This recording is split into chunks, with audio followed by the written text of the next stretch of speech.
بسم اللہ الرحمن الرحیم الحمدللہ رب العالمین وصلی اللہ علی محمد وآلہ الطاہرین ولعنۃ اللہ علی اعدائہم اجمعین الی قیام یوم الدین۔ اس وقت پاکستان کی جو اقتصادی سیاسی حالت چل رہی ہے اور اسی طرح سے اب بعض خارجی ناصبی اور اہل بیت کے دشمن وہ افراد کے جو علماء کے روپ میں ہیں، انہوں نے مزید پاکستان کی صورتحال کو خراب کر دیا ہے۔ اور یہ ذہن میں رہے کہ ابھی جو ایک پریس کانفرنس ہوئی وفاق العلماء مدارس اہل سنت کی جانب سے کہ جنہوں نے اپنے اوپر بڑا ظلم کیا ہے بعض باتیں کر کے، کہ وہ ہم خود بیان کر دیتے ہیں بعد میں، لیکن سب سے پہلے ذہن میں رہے کہ انہوں نے چند اعتراضات کیے، جن میں سے ایک اعتراض یہ تھا کسی ملک کی جانب سے، اور اشارہ تھا ایران کی جانب سے۔ تو یاد رکھیں کہ ایران اگر داخل ہوا شام میں تو حضرت زینب سلام اللہ علیہا کے روضے کو بچانے کے لیے داخل ہوا، اگر حزب اللہ داخل ہوئی تو وہ حضرت زینب سلام اللہ علیہا کے روضے کو بچانے کے لیے داخل ہوئی۔ لیکن سوال یہ پیدا ہوتا ہے اب جتنے مولوی بیٹھے ہیں جو رسول اللہ صلی اللہ علیہ وسلم کا نام مس یوز کرتے ہیں، اور یہ اور بات ہے کہ سیاہ ستہ جو ہے رسول اللہ کی توہین سے بھری ہوئی ہے اور اس کو آپ صحیح ترین کتابیں کہتے ہیں، سوال یہ پیدا ہوتا ہے آپ نے اس وقت کتنے بیان دیے حضرت زینب سلام اللہ علیہا کے روضے مبارک کے دفاع کے لیے؟ آپ کی غیرت کہاں گئی تھی؟ آپ تو بڑے طرفدار ہیں اہل بیت کے اور اصحاب کے، شیعہ تو کافر ہیں۔ سوال یہ پیدا ہوتا ہے آپ جتنے مولوی بیٹھے تھے آپ میں سے کتنے حضرت زینب سلام اللہ علیہا کے دفاع کرنے والے تھے؟ آپ میں سے کتنے حضرت زینب سلام اللہ علیہا کا دفاع کیا؟ اور اگر آج آپ پریشان ہیں تو یاد رکھیں وہ اسی وجہ سے پریشان ہیں کہ حزب اللہ نے اور ایران نے حضرت زینب سلام اللہ علیہا کے روضوں کا دفاع کیا۔ جب عراق میں حملے ہوئے اور وہاں پر کربلا اور نجف پر خطرے میں تھے، اور جب IS والے کہہ رہے تھے کہ ہم کربلا منجس کو، یعنی جو کربلا پلیت جگہ ہے اس کو ہم ختم کریں گے اور نجف کو برباد کریں گے، تو اس وقت آپ میں سے کتنوں نے بیان دیے تھے؟ خصوصاً عوام اہل سنت کو چاہیے کہ ان 5-6 مولویوں کے اگر ان کی کوئی بھی بیانات ہیں تو دیکھیں اور پوچھیں کہ تم نے کب دفاع کیا تھا امام حسین کا، رسول اللہ کا، اور اس وقت شام میں حضرت زینب سلام اللہ علیہا کا۔ اب اگر شیعوں نے دفاع کیا تو پاکستان کی ایجنسیوں کو بھی پرابلم ہو رہا ہے رسول کی نواسی کی قبر مطہر کے دفاع کے لیے، اور ان خبیث مولویوں کو بھی پریشانی ہو رہی ہے کہ جو ناصبی ہیں، خارجی ہیں اور دشمن اہل بیت ہیں۔ اب یاد رکھیں کہ جو سچویشن ہوئی ہے، یہ آصف جلالی صاحب نے جب حضرت فاطمہ سلام اللہ علیہا کو کہا کہ وہ غلط ہیں تو اس کے بعد شیعہ سنی دونوں نے اعتراض کیا، اور یاد رکھیں کہ اہل سنت اعتراض کرنے والے تعداد کے اعتبار سے زیادہ تھے، اور جتنے سخت اور گالیوں والے الفاظ علماء اہل سنت نے استعمال کیے وہ کسی بھی شیعہ نے استعمال نہیں کیے۔ تو یہ کہنا کہ یہ حالات ایک پلاننگ کے تحت ہوئے ہیں، تو یہ حالات آپ لوگوں نے پلاننگ کے تحت جان بوجھ کے خراب کیے ہیں اور کرنا چاہ رہے ہیں۔ اب آپ دیکھیں کہ جب آپ سے آصف جلالی کا دفاع نہ ہو پایا، اور آپ میں سے بہت بڑی تعداد، کیونکہ خود ہم اہل سنت کے علماء سے بعض سے کانٹیکٹ میں ہیں، کہ جنہوں نے بعض نے خود اقرار کیا کہ بھئی یہ والی بات تو خود ہمارے گلے میں پڑ گئی، چھیڑا تو حضرت فاطمہ سلام اللہ علیہا کی عصمت کو تھا، لیکن پبلک کو پتہ چل گیا کہ کوئی نہ کوئی معاملہ حضرت فاطمہ اور جناب ابو بکر کے درمیان ڈسپیوٹ تھا تو ضرور۔ اب یہ ڈسپیوٹ کا پتہ ہونا یاد رکھیں کہ ہمارے لیے بہت فیور میں گیا ہے۔ آپ لوگ بعد میں سمجھے کہ آپ نادانی کر گئے ہیں، اور اس کے بعد آپ نے دوسری نادانی اب کر دی ہے، لیکن اس نادانی کا ذکر کرنے سے پہلے ہم توجہ دلاتے چلیں کہ جتنے ادیان ہیں ان کا احترام ہے، کسی کو بھی قتل کرنا کسی وجہ سے بالکل غلط ہے۔ ختم نبوت حق ہے، ختم نبوت کا انکار غلط ہے، لیکن اس بنیاد پہ بھی کسی کو قتل کرنا بالکل غلط ہے۔ اسی طریقے سے ذہن میں رکھیں کہ ختم نبوت اور توہین رسالت کا دفاع تو بہت واضح بات ہے کہ آپ لوگوں نے اپنے آپ کو بہت مشکل میں ڈال دیا ہے، آپ کا حق ہی نہیں بنتا۔ توہین رسالت سے تو کتب اہل سنت بھری ہوئی ہیں کہ جن میں ایک موضوع کافی ہے کہ رسول اللہ صلی اللہ علیہ وسلم پر خودکشی کی تہمت لگائی گئی۔ آپ کیوں نہیں ڈسکس کرتے کہ رسول اللہ صلی اللہ علیہ وسلم کو زہر دیا گیا اور قتل کیا گیا؟ وجہ کیا ہے کہ آپ کو معلوم ہے کہ جب لوگوں کو پتہ چلے گا کہ رسول اللہ صلی اللہ علیہ وسلم کو زہر دیا گیا اور قتل کیا گیا تو لوگ سوال کریں گے کیوں، کیا، کب، کیسے، کس نے، اور انہی چیزوں سے ڈرتے ہیں۔ اسی وجہ سے آپ لوگوں نے کبھی کوشش نہیں کی کہ رسول اللہ صلی اللہ علیہ وسلم کے یوم وصال کو یا شہادت کو یا وفات کو منائیں۔ اب جو آپ نے اعلان کیا ہے کہ 18 ذی الحجہ کو حضرت عثمان کی آپ شہادت منائیں گے، تو بہت ہی اچھا یہ آپ نے کام کیا ہے، اور یاد رکھیں کہ آپ کے جو بڑے علماء اگر وہ سلفی اور وہابی تھے وہ تو حرام سمجھتے ہیں دن منانا، تو آپ کیوں منا رہے ہیں؟ آپ حرام کام کرنا چاہ رہے ہیں۔ اور اگر آپ بریلوی مکتب سے ہیں تو آپ کے بڑوں نے تو کبھی ان کا نہیں منایا، اور یوں نہیں منایا کہ وہ سادے تھے یا یہ کہ وہ عقل نہیں رکھتے تھے اور آپ زیادہ عقل میں ہیں. وہ بڑے عقل مند تھے آپ سے زیادہ، کیونکہ وہ جانتے تھے کہ جب حضرت عثمان کی شہادت کا دن منایا جائے گا تو بالآخر لوگ سوال کریں گے کس نے مارا. خود بخود گفتگو آئے گی کہ حضرت عائشہ فرماتی تھیں اقتلوا ناصل فقط کفرا، خود بخود گفتگو آئے گی ان کو قتل کرنے والے اصحاب تھے. آپ نے حضرت عثمان کی شہادت کا اعلان کر کے یاد رکھیں کہ عید غدیر کو خراب نہیں کیا، بلکہ عید غدیر کی شان کو آپ نے بڑھا دیا. وہ کس طرح سے کہ لوگ اب خود سوال کریں گے کہ حضرت عثمان کے قتل کے پیچھے اسباب کیا تھے اور وہ افراد کون تھے. آپ نے اپنے آپ کو اپنی نادانیوں سے خطرے میں ڈال دیا ہے. اب انشاءاللہ ہر روز کی بنیاد پر ہم حضرت عثمان کے مصائب بھی بیان کریں گے اور ان کے قاتلوں کا ذکر بھی کریں گے. اب یہ آپ کی ذمہ داری ہوگی کہ قاتل اور مقتول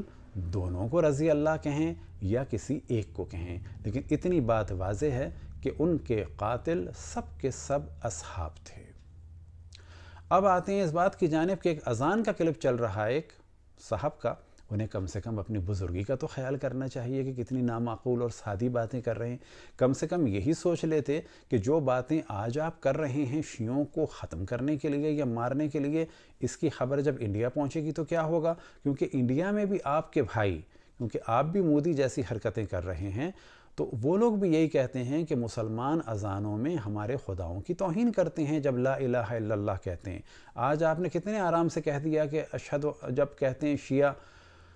و خلیفتہ بلا فصل، تو یہ گالی دیتے ہیں. اس میں کون سی گالی ہو گئی؟ کیا آپ کے علماء اہل سنت خصوصاً اس دور کے علامہ طاہر القادری صاحب نے نہیں کہا ہے کہ رسول اللہ صلی اللہ علیہ وآلہ وسلم کی خلافت الہی ہے جس کا تعلق ولایت سے ہے، اور وہ 12 ائمہ مولا امیر المومنین سے لے کے امام حسن، امام حسین سے امام زمان تک، اور یہ 4 خلفاء جو ہیں خلفاء سیاسی ہیں.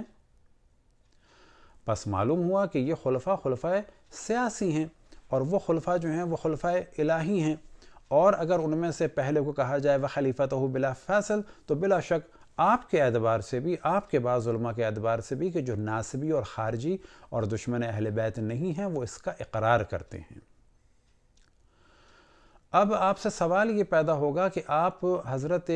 عثمان کی شہادت کے اسباب کیا بیان کریں گے؟ وہ جو آپ بیان کریں گے سو کریں گے. فی الحال آپ کو ہم ایک حوالہ دے دیتے ہیں، تاریخ طبری کا ہے،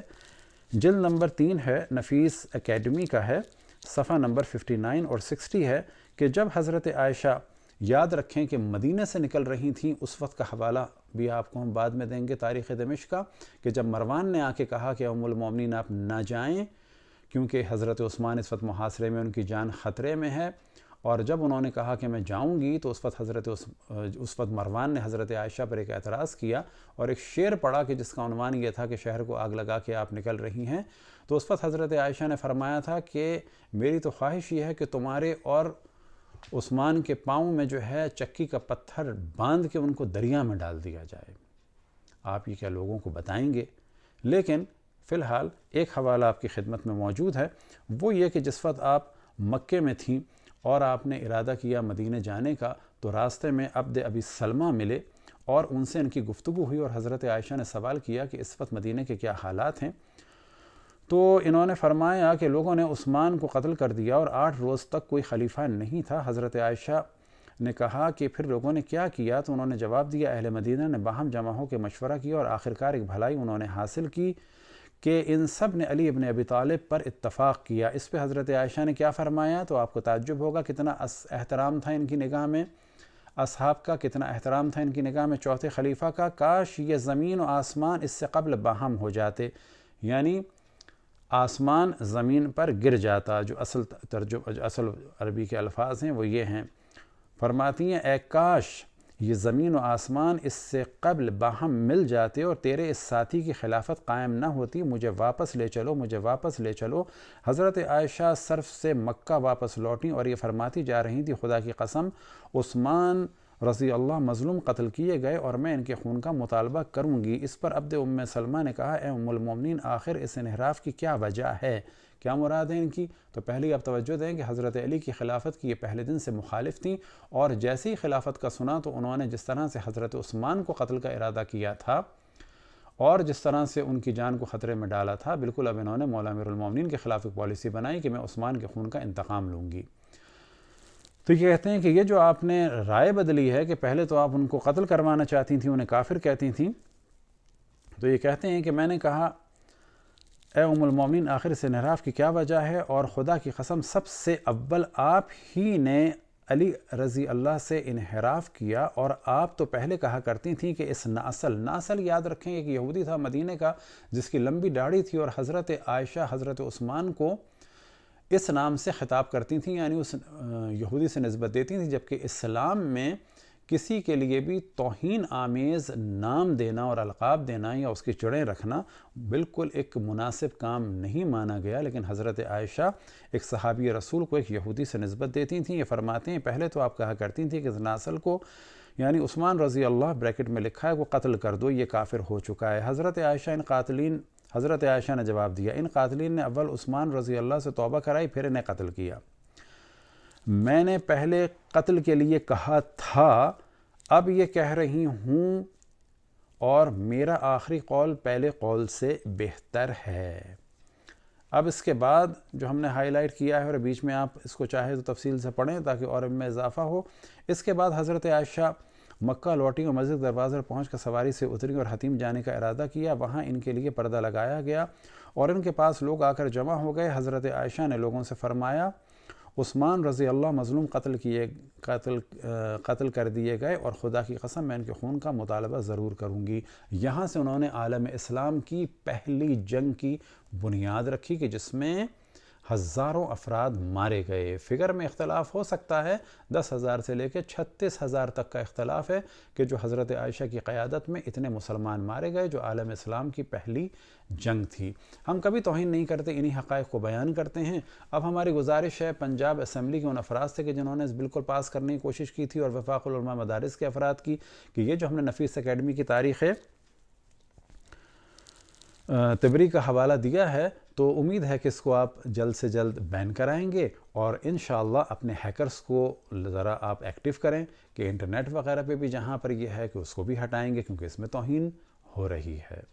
بس یاد رکھیں یہ بچوں والی سیاست اب نہیں چلے گی، اور یہ بھی یاد رکھیں یہ جو آپ قانون اس وقت ہمارے لیے بنانا چاہ رہے ہیں، اس کی بازگشت انڈیا میں بھی ہوگی، اور اتنی ہی مشکلات جب آپ کریٹ کریں گے تو اس سے دوسروں کو ہمت ہوتی ہے۔ بالکل ویسے ہی جیسے کہ حضرت عائشہ نے حضرت علی سے جنگ کی ابتدا کی تھی،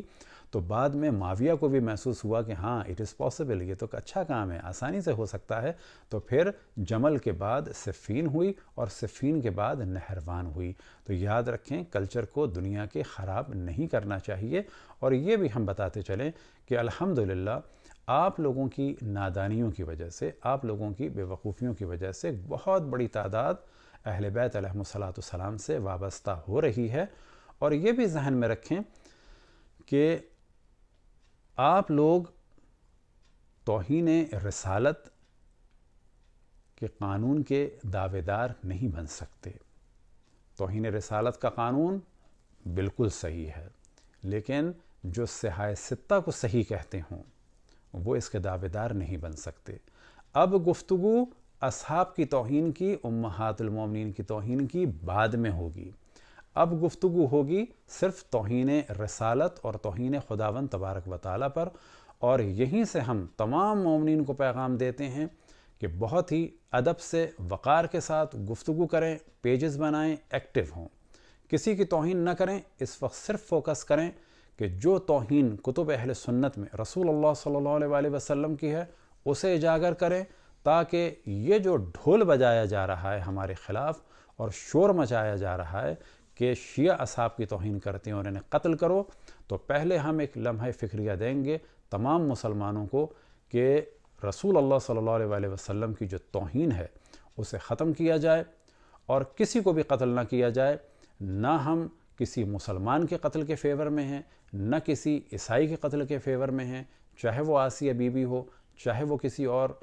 مکتب سے یا مذہب سے یا اسکول آف تھاٹ سے تعلق رکھتا ہو، اور چاہے وہ ایک کچرا اٹھانے والی بچی ہو اور اسے توہین قرآن کے جرم میں قتل کرنے کی بات کی جائے، ہم سب کے مخالف ہیں۔ ڈائلاگ کا کلچر بنایا جائے، غنڈہ گردی بہت ہو گئی، بعد قتل رسول اللہ صلی اللہ علیہ وآلہ وسلم جو ظلم کا سلسلہ شروع ہوا اہل بیت پر ان کے چاہنے والوں کے ساتھ،